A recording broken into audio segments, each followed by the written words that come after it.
studied the end battle, and I pretty much.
I need to.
Wait, what?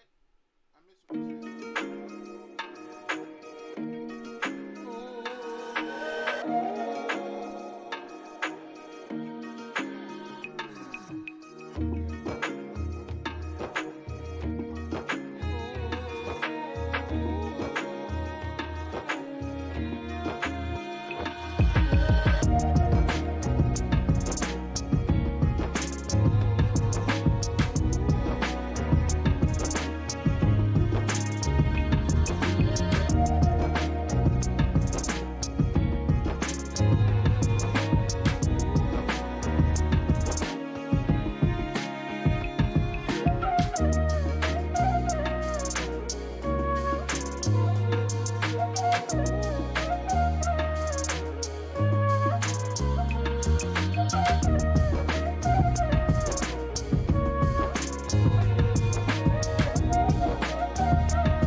Welcome to another Gauging Gadgets Twitch tutorial video. In this video I'm going to show you how to turn on mature content for your Twitch channel. So if your channel features mature content that should not be shown to younger viewers, you can enable this feature, and then anytime someone views your stream on Twitch, they'll get a warning that they may see mature content. So to get started with enabling mature content on your Twitch channel, the first thing you need to do is simply go to twitch.tv in your browser and then log into your account. Once you're logged into your account, go up into the top right, select your profile image, and then go down and select Creator Dashboard.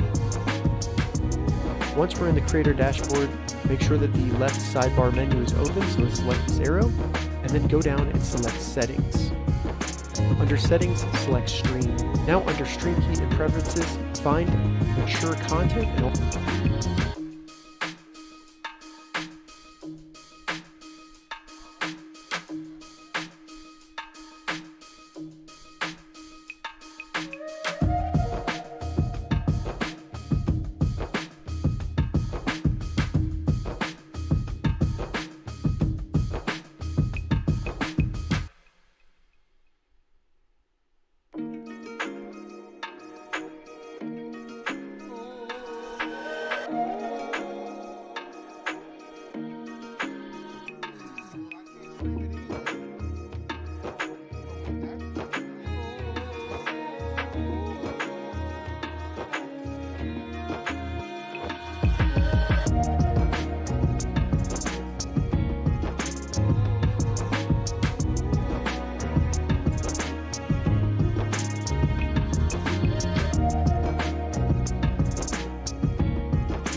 正義の味方だから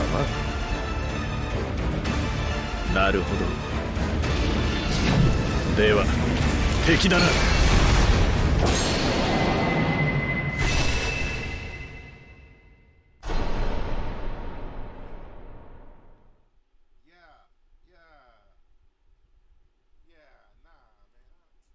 What's up, Gamer? Stream. Nah, it doesn't suck, cause like when I played the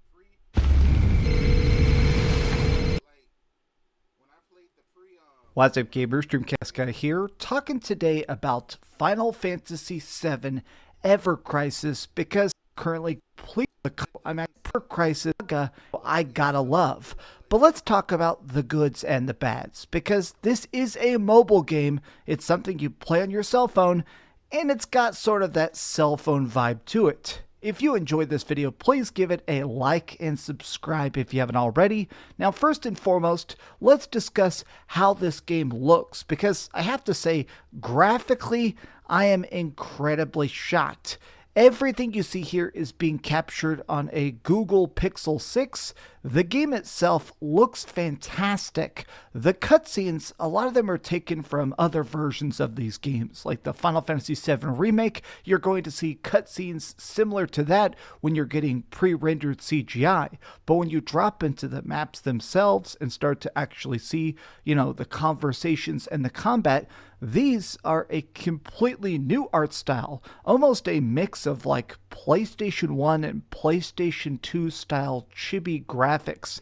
A lot of these character models, a lot of this hand-drawn character art when they're having conversations, it's pretty impressive for the fact that this...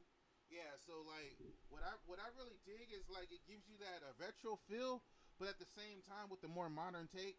And the models aren't like all blocked off, aka, blocked off chibi style. But this is not really, I don't really consider this chibi. I consider this small format. Because essentially, if you look at, because chibi has big heads and overly exaggerated features, right? So I would consider this more like a small format characters with the 3D take. But yeah, man, like I really dig like how it looks and the cinematics. Now, the character customization and battle customization, that's what I really love and I really wanted to see, like customizing my favorite characters. This is running on a mobile platform. Now, as it currently exists, there isn't voice acting or anything. It's all just silent little text boxes, but I think that's kind of cool. I mean, maybe later on when this game actually comes out, it'll be fully voiced, but I kind of get the feeling that this is it. As it stands, though, I'm totally fine with it. I think it's cool that there is so much additional dialogue. There's a lot of times where there's conversations that have extra lines that did not exist in the original game, fleshing out little extra details that were skimmed over. It seems like because this is a big meshing together of the entire Final Fantasy VII compilation, they're able to acknowledge extra events and details and characters that in the original version didn't exist yet, like when Final Fantasy VII came out back on the PS1. Obviously, that being said, I don't think there's gonna be a lot of filler because the story is so robust. So as updates come out and extended series, we'll be able to see this. I know we're gonna probably be able to play with the Turks to get the Turk story, that one Turk story that was only on mobile phones back in the day, like in the early 2000s, and it was only on one type of mobile phone.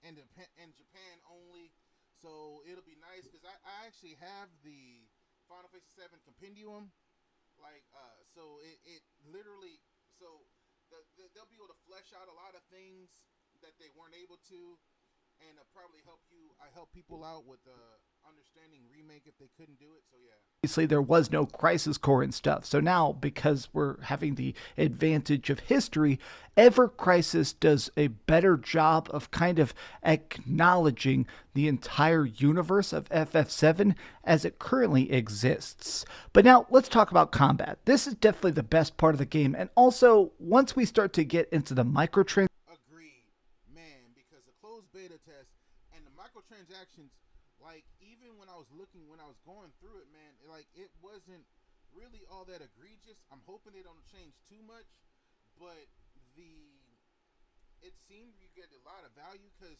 Square Enix has had a lot of practice with like the Valkyrie games and a few of the was it Valkyrie, like what was some of the other games, some of the other Final Fantasy games on the other platforms that have microtransactions in them, it didn't seem too egregious because they want everybody to pretty much purchase it, you know. Transactions, we're going to talk about the worst part of it. So this is obviously a turn-based RPG, but you only control one character at once. You do have a party of 3s. You can play with like Tifa and Red 13 and Barret and stuff like that, but while you're doing this, you only pick a singular character to direct. So for all my gameplay, I pretty much just played as Cloud. The characters do their basic attacks automatically, but you can choose to basically save up energy and do a big strike. As you build up energy, you can choose to do a critical strike, a ruin hit, or throw a particular piece of magic, and there is stuff like elemental weaknesses. So you do need to actually think about which target you want to hit and who you want to take down first. Like if there's an attack dog or something that's doing a lot of damage, you can have your partner focus them down first. Now, what really impressed me the most is that the combat feels fantastic. This feels like classic Final Fantasy. This does actually... Yeah, it's really good. It's like the real-time battles. Like, think of it if you played 13, how, like, they would automatically attack or something, and then you would choose their abilities, their enhanced abilities, or different abilities you wanted to do. So, yeah, it was...